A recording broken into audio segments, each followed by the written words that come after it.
thoughts on AI? I mean, bro, it's not it's not going anywhere. It's like the internet. I like to look at it. And although I wasn't around when, it initially blew up and everything, there were people who didn't want to embrace it at first. But eventually you do, because you're basically behind if you're not. I think that's kind of the same area we're in where AI is concerned. And a lot of jobs now literally require it due to competition. If you're not using it, somebody else is. The person who is in the same industry as you, or somebody who you're competing against, even if you're not really competing, you're mostly focused on what you're doing, somebody else is using it.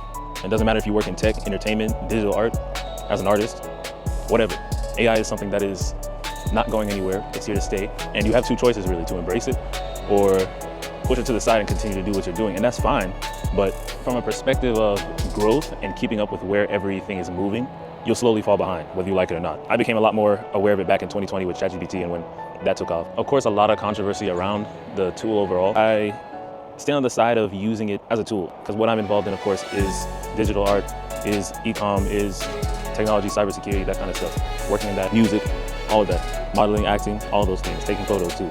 So editing, there's a lot of things coming up into my head now. But me being involved in those things, I'm more on the side of it as a tool, but not, however, replacing the creative process of whatever ideas you're coming up with and executing on. Yes, it can be used as a tool to help you with what you're creating, but then at the same time, not allowing it to completely replace everything. One piece of controversy that has been going on and will continue to be a thing, because of course you have plenty of people who are just looking at it from a money aspect, and again, everybody has different goals, but some people are looking at it from that perspective and saying everything that I put out with this tool will be with this tool.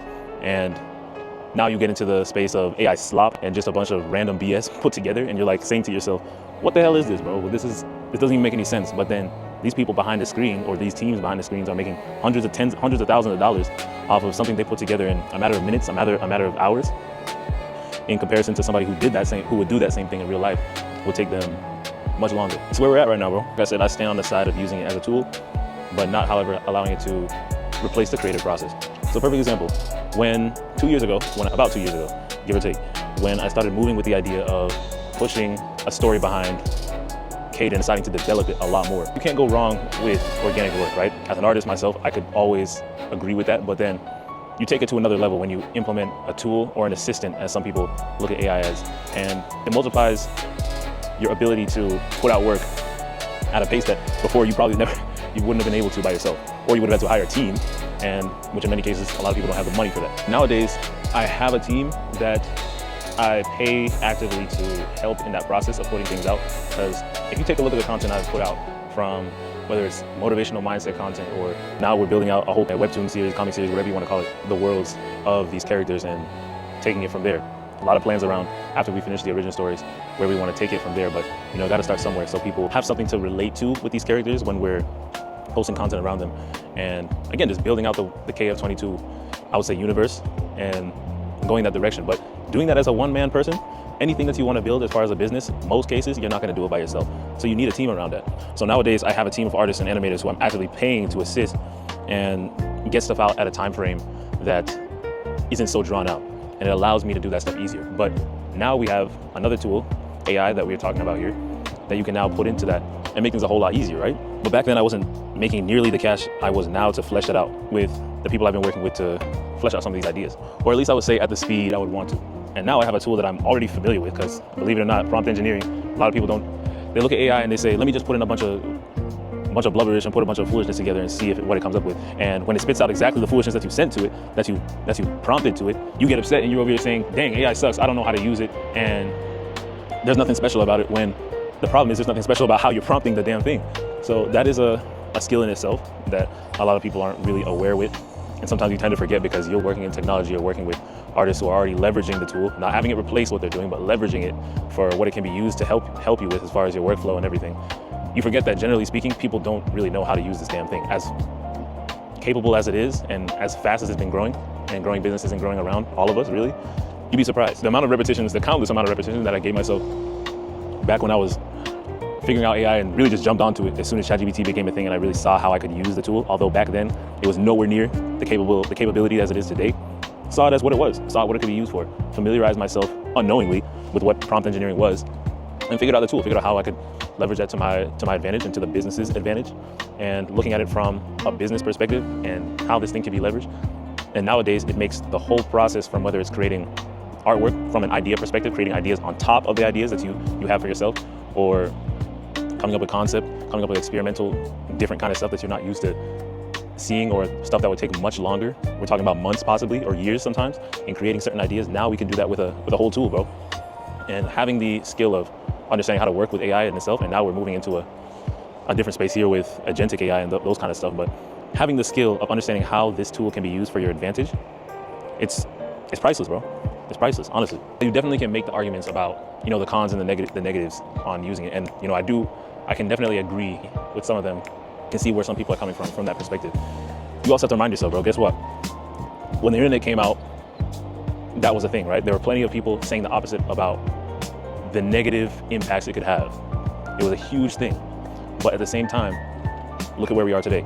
You can't get anywhere. You can't expect to get in most places or to understand most things or to achieve a lot of things without the internet. Even if you're not on social media, you can't expect to make a lot of progress without using this thing as a tool for what it is.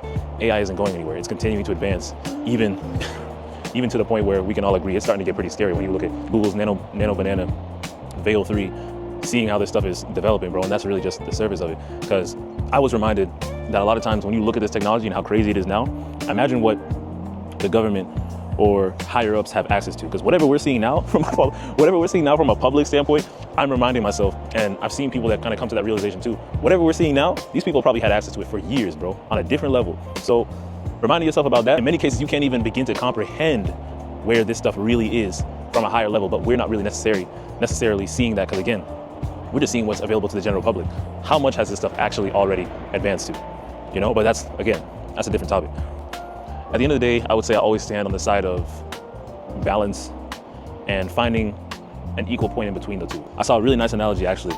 You're looking at it from a perspective basically of, before we had lumberjacks, right? They cut the trees, they used an axe. Nowadays, what do we use? We don't use axes anymore, we use chainsaws. Sometimes, some people I'm sure you still use axes, but now we have tools that make the same stuff that we already did move a lot faster. It's only that, again, you have people that take those same tools and go to an extent that you don't need to necessarily go. Just because you can do something doesn't mean you necessarily should do it. So again, you have a tool, at the end of the day, it's neutral, but it can be used for good and it can be used on the more negative side.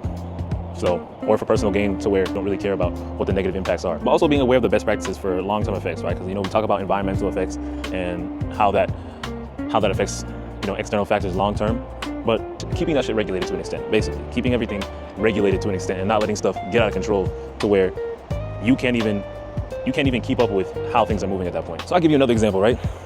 Corvettes, man. Recently, with the C8s for the past 5-6 years, you have some people that like them and you have some people that hate them. And you still have people, even with the C8s, you have some people that hate them even more.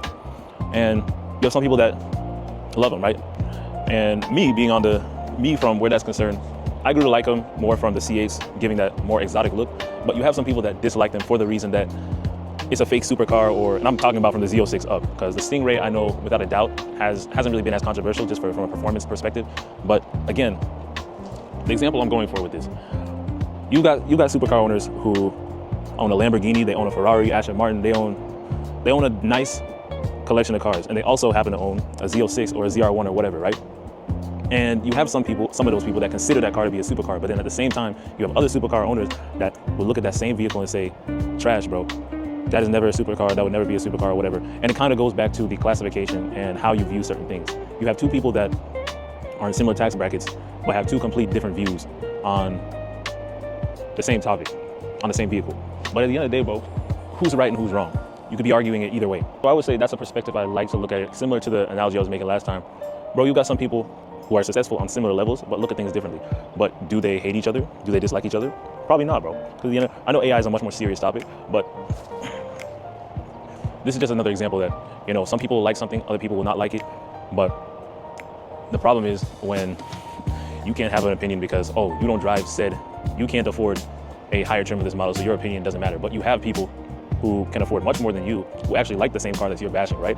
It's always funny because I haven't seen a situation like this, but sometimes when I'm looking at those people that are saying that kind of stuff, saying that car specifically, and again, this is me coming from a perspective of, I don't buy something for another person's goddamn validation, bro. That shit is absolutely childish. It's just high school shit. But it's funny because I haven't seen a situation yet, but I think that would be an interesting interaction where you have somebody who's richer than people who dislike this said car and own that same car and actually consider it to be something that goes completely against what somebody else is saying, right? Now, does this person's opinion hold more value because they're richer and they believe this is considered to be a supercar, or I like this car, but you being somebody who can also afford it doesn't like the car at all. Does this person who has more money than you hold more value to their opinion than yours? What do you say to that person at that point, right? You're like, oh, he just doesn't know what he's talking about, but I'm not gonna bash him because he owns a Lamborghini, he owns a Lambo, he owns a BMW M8, right? Competition. But I'm not gonna bash him, right? But I'll bash the people that, you know, actually enjoy the car and choose to buy it. I saw another crazy opinion where somebody said, this man said, Rose said, I look at Corvette owners, people who are impatient. Could have bought a Lambo, they could have bought a real supercar, but they chose not to because they couldn't wait, so they bought a Corvette. In my head, I'm saying, bro, this gotta be rage baiter. This gotta be something just to get, it's gotta be engagement baiting, bro. Got to be. Cause how the hell that makes sense, bro? Real shit, bro. How the hell does that make sense? It's crazy. When people say this kind of stuff, that's immediately where I usually go. You know what I'm saying? Okay, bro, we'll take your statement and put it to the side. Now, what do you have to say to somebody who owns 5 more cars than you do, who is 5 times more richer than you, and also owns a Corvette, and says that's their favorite car? What do you say to that person, bro? Oh, he's just an exception. What are we talking about, bro? What are we talking about? Bro, this stuff is just hilarious, man. You see some posts, and sometimes it's just like a clown show, man. It has to be engagement baiting or rage baiting. Because if it's not, and this is generally how you think, then again, bro, you just write it off as, you know, being closed-minded. Bro has some self-development to do, and that's on him, right? But there are people that actually think like this. And I'm saying, what do you say to a person who's doing better than you and believes the exact opposite, or drives the same thing, or does said thing that you despise? What do you say to that person? We're not talking about some serious stuff. We're talking about, you know, some childish bullshit about, you know, what car you drive. We're talking about Z06s, man, and ZR1s, ZR1Xs. Those are all 6-figure cars. At this point, anything over that alone is an achievement, bro. For some people, it depends on where you're at in life. I mean, at the end of the day, you know, success is different for everybody. But I find it sad with some people that be belittling other people for something they consider to be achievement, but to them, they consider it to be nothing, right? Silly stuff, bro. Absolute silly stuff. But you take us back to the idea of AI and whether you use it to assist you in what you're doing with, whether it's artwork or music or video creation or whatever it is. But again, it comes back to how you're using it. It comes back to what your personal goals are and what you actually plan to do. Is your goal just to make money? Okay, if your goal is just to make money and nothing else, you don't actually want to create stuff from an artist, and again, you can have that conversation. Is just AI slop, is that still considered a form of art? It's another conversation. We're not even gonna get into that, but I'm saying, again, bro, it comes down to your personal goals, right? And how you want to use it. Some people would say, hey man, you're just putting out a bunch of BS. That's not real art. Well, that person may not even give a shit if that's real art or not, because at the end of the day, they're just trying to make money, and they're leveraging a tool that's open, brand new, and people are still figuring out. Whether that's right or wrong, you know, I'll leave that up to you guys and how you view that. But as an artist, myself, bro, a digital artist that has spent the hours, spent the years learning how to do these things myself within Adobe After Effects, Photoshop, countless YouTube videos, playlists, tutorials, been in the studio for hours, days, years, months, learning music, modeling, acting, learning those skills. And now we have AI on top of this that can bring a lot of ideas to life now, bring a lot of artistic ideas to life now.